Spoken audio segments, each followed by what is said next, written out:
This video is for you if you love photography and you want a clear-cut, simplified version of cameras and lenses for portrait photographers.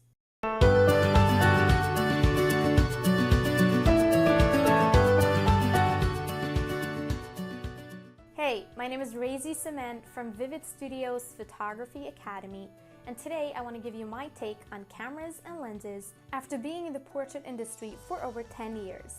So first up, you can see I'm a Canon girl, always was, always will be.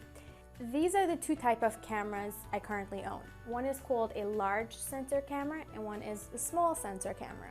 This is also called a full frame and this one is a cropped frame.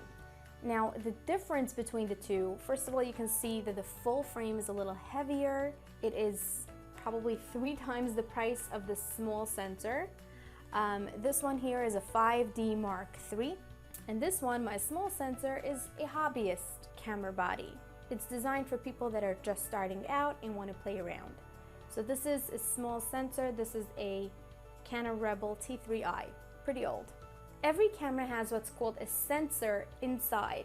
A sensor is basically the part inside of the camera that detects the light and creates a photograph. A large sensor camera has a better dynamic range and noise control. It can record more pixels per inch and thereby acquire more information. It's what most pros use. Its ability to capture photos in low light situations is phenomenal. Basically what it means is that a large sensor camera will always produce a better photograph. For example, I can easily shoot up to 3200 ISO without getting any grain in the photo. Versus this one, the max I can go in low light situations is about 800 on the ISO. And then I'll start getting grainy and noisy pictures. So to conclude, a larger sensor camera produces a much better image. Wait, there's one more camera I forgot to show you. This is a Polaroid vintage camera. As a proud millennial, I am pretty excited not to live in the film generation. I picked this up in a vintage store and I use it as a prop. Lenses. First up, never use a lens that's designed for a full frame body on a small sensor camera, or vice versa. The lens that you purchase must be designed for the camera that you have. This is a really important factor when you're investing in your glass, in your lenses. So if you're considering upgrading to full frame body, don't purchase very expensive lenses for your small sensor camera. Okay, there are 2 types of lenses. This is a zoom lens. It can zoom in closer on a scene, versus this is a fixed lens. It has one prime focal length ability, and if you want a closer zoomed up photo, you physically have to move closer to your subject. Every lens comes with a focal length description right here, and this will tell you your lens's maximum range when it's zoomed in or out all the way. So let's take my favorite one, the 70 to 200 millimeter lens, for example. At 70 millimeters, the girl is pretty far away. As I zoomed closer to 105 millimeters, we got a nice framed shot. And at 200 millimeters, we're in quite close. Just for reference, by the way, the human eye is approximately the equivalent of a 30 to 50 millimeter lens. Now, anything that's under 35 millimeter is already wide angled. What that means is the glass inside of the lens is curved in a way that it can capture from both sides as well as from the front. So it has a really wide reach.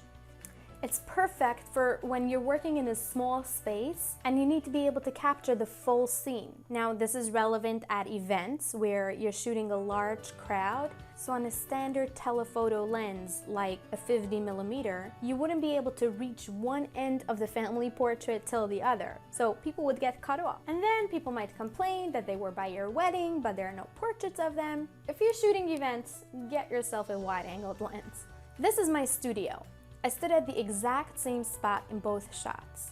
In the left one, I used my 70 to 200 lens, and the right one is a 24 to 105 millimeter lens, the wide-angled lens. Could you see how it captured from one end of the room to the other, including the ceiling and the floor? Okay, so before I show you the lenses I actually use and what the results look like, there's one more thing: aperture. Aperture is the main reason why people upgrade their lenses in the portrait world. They realize that the lens that the manufacturer included in the kit when they bought the camera is basically garbage, because it doesn't allow you to get shallow depth of field, also known as beautiful, blurry, dreamy backgrounds, right? Bokeh. The aperture description is also written right here on the lens. The lower the number, the wider the aperture could open on your lens, which means the more dreamy and blurry backgrounds you're able to get. So you want to look for a lens that will give you low aperture numbers, like 2.8 or 1.4, etc. Okay, I hope this summarized cameras and lenses for you so you can invest smarter in your next piece of equipment. Now, these are the lenses I use in my business to date, and I'll include all the links in the description. For outdoors, it's the 70 to 200 millimeter lens, my absolute favorite piece of glass. It has an aperture of 2.8 and produces beautiful results. The downside, it's heavy, like super heavy when paired with my full frame sensor. Total arm weights. Also, at 70 millimeters, you gotta stand back quite far. So if you can't direct your subjects from a distance, then it's probably not the best lens for you.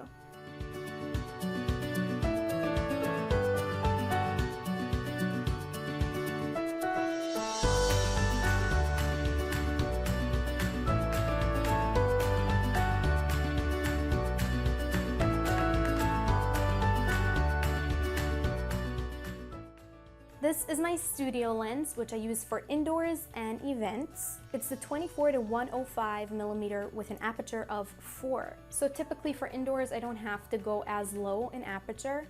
My standard setting for family pictures in the studio would actually be around f7 on aperture. Also, solid piece and produces beautiful results.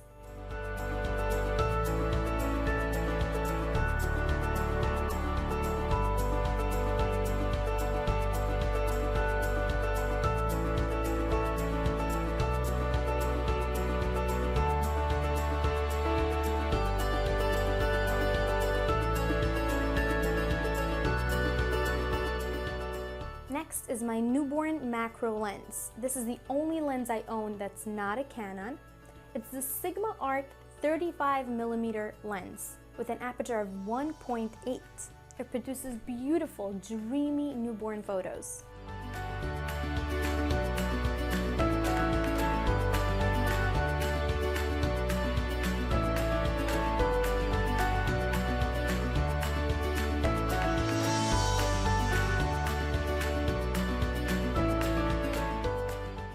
Now, for the rest of these, the ones that I used on my small sensor camera body, I'll link to the latest versions on the market to date. Okay, I hope this little video helped you. If you made it till the end, thank you for sticking with me. And if you did find this helpful, I know this is gonna sound boring, but please share it with a friend that's into photography. That will help support these little videos so I can produce more content for you. That's all for now. Bye.